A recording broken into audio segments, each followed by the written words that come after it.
ஜான்சி, நம் மகாராணிக்கு என்ன ஆச்சு? இன்னும் அவர்கள் தங்கள் அறையிலிருந்து வெளியே வரவில்லையே. ஆமாம், நானும் கவனித்தேன். நேற்று வெகு நேரம் ஆயும் அவர்கள் அறையில் மின்விளக்குகள் எரிந்து கொண்டிருந்தன. ஒருவேளை உடம்பு சரியில்லாமல் இருக்குமோ? அப்படியெல்லாம் இருக்காது. அப்படி என்றால் தான் நமக்கு தகவல் வந்திருக்குமே. நாம் மூவரும் மகாராணியின் உயிர் தோழிகள் அல்லவா? ஒருவேளை மன்னருக்கும் மகாராணிக்கும் ஊடலாயிருக்குமோ? இருக்கும். அதெல்லாம் நமக்கு ஏது? விடு விடு. அதை பற்றி நாம் அதிகமாக ஆராய்ந்தால் நம்மை அரண்மனையிலிருந்து துரத்தி விடுவார்கள். ஆமா ஆமா, அதுவும் சரிதான். ஜான்சி, பேசாமல் நாம் காலிங் பெல் அடித்தால் என்ன? இதுவும் நல்ல யோசனை தான்.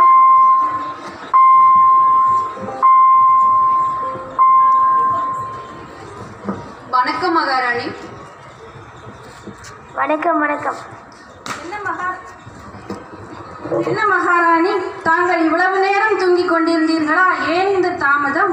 உடல்நலக் குறைவா? அதெல்லாம் ஒன்றுமில்லை. என் மகன் பிம்பிசாரனின் மதிப்பெண்கள் தான் வர வர குறைந்து கொண்டே போகிறது. என்ன செய்வதென்றே தெரியவில்லை.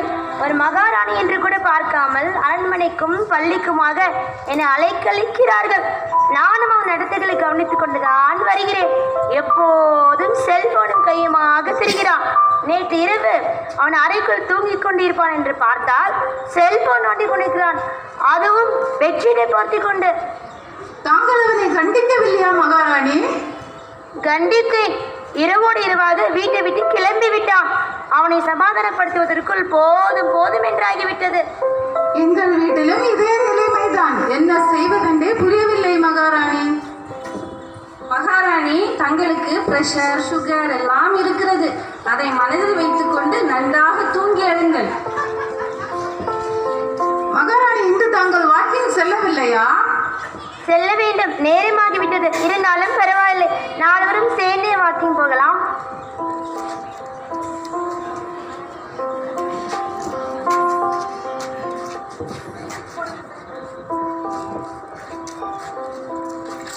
ஏய் விமலா, எங்கடி இருக்கிறீங்க எல்லாரும்? கான்ஃபரன்ஸ் காலில் போட்டேனே, உங்களை யாரும் வரவே காணோம். எல்லாம் எங்கே போயிட்டீங்க? படிச்சுட்டு இருக்கிறாளா? என்னத்தை படிச்சுட்டு இருக்கிறா அந்த சீதா? ஓ, திங்கட்கிழமை செகண்ட் மிட்டம் எக்ஸாம் ஸ்டார்ட் ஆகுதா? பெரிய படிச்சு தாண்டி, பெரிய ஜோக்குப்பா.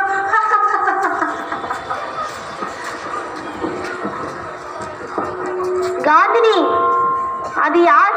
ஒருவர் தனியாக பேசிக்கொண்டும் சிரித்துக் கொண்டும் கைதட்டி கொண்டும் சொல்கிறாரே, யார் அவரு? ஒருவேளை பைத்தியமா இருப்பாரோ? ஆமா மகாராணி, நன்கு முற்றி போய்விட்டது என்றுதான் நினைக்கிறேன். இல்லை, அவர் காதில் ப்ளூடூத் மாட்டிக்கொண்டு யாரிடமோ செல்போனில் பேசிக்கொண்டு வருகிறார். அதனால் கையில் ப்ளூடூத் மாட்டிக்கொண்டால் கையில் செல்போன் வைத்திருக்க வேண்டிய அவசியம் இருக்காது, இல்லையா? ஓ, டெக்னாலஜி மேல அவ்வளவு அதிகரித்து விட்டதா? டெக்னாலஜி இல்லை மகாராணி, மக்கள் மனநோயாளியாகிவிட்டார்கள். கொஞ்ச காலமாகவே மக்கள் எங்கு பார்த்தாலும் இப்படித்தான் தனியாக பேசிக்கொண்டும் சிரித்துக் கொண்டும் திரிகிறார்கள். இதில் யார் தெளிவு, யார் பைத்தியம் என்பது புரியாத புதிராக இருக்கிறது மகாராணி. மகாராணி, இதற்கு தீர்வு தங்களிடம்தான் இருக்கிறது. நீங்கள் மன்னரிடம் சொல்லி இந்த மோகத்துக்கு எப்படியாவது ஒரு முற்றுப்புள்ளி வைக்க வேண்டும் மகாராணி. மகாராணி, நம் மன்னர் கூடவா எப்படி? இந்த பாலாய் போன செல்போன் படுத்தும் பாடு சொல்ல. மன்னரிடமா?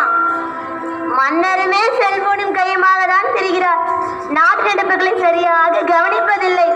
எப்போதும் செல்போன் தான். செல்போன் நோண்டிக்கொண்டே இருக்கிறார். எங்களிடம் சரியாக பேசுவதில்லை. நாங்கள் ஏதாவது கேட்டால் சீறி வரும் பாம்பு போல சீறி சிறி விழுகிறார். செல்போனிலும் யாரிடமோ சிரித்து சிரித்து பேசுகிறார். எங்கே போய் முடியுமோ எனக்கு கவலையாக இருக்கிறது. மகாராணி, மன்னர் கூடவா இப்படி செல்போன் நோண்டி கொண்டு இருக்கிறார்? இந்த பாலாய் போன செல்போன் படுத்தும் பாடு வேற என்னத்தை சொல்ல. சென்று வருகிறோம் மகாராணி.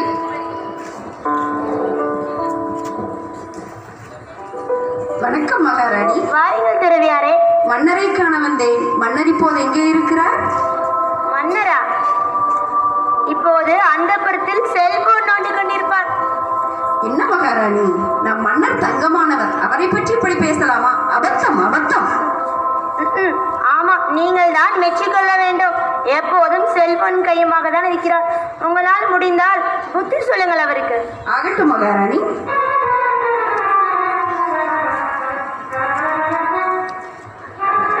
மன்னர் பெருமானே, உள்ளே வரலாமா?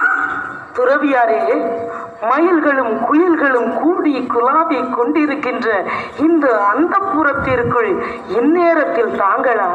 ஆமாம் அசோகவர்தனா, அரண்மனையில் இருக்க வேண்டிய நீ இந்த நேரத்தில் அந்தப்புறத்திலா? அதுவா? பொழுதே போகவில்லை. கொஞ்ச நாட்களாக எனக்கு நேரமே சரியில்லாதது போல் தெரிகிறது. ஆகையில்தான் இந்த அந்தப்புறத்திற்குள் வந்து செல்போனை நோண்டிக் கொண்டு இருக்கிறேன். எப்போதும் சதா நாடு மக்கள் என்று இருந்த நீ எப்படியப்பா இப்படி செல்போனுக்கு அடிமையானாய்? எல்லாம் இந்த செல்போனின் மேஜிக் தான் துறவியாரே. துறவியாரே, சற்று அருகில் வாரும். உமக்கு ஒன்றும் தெரியாதா? இதோ பாரும் நம்முடைய நடன கலைஞர்களின் நாட்டிய திறமைகளை. இங்கே பாருங்கள், பெண்கள் எல்லாம் எவ்வாறு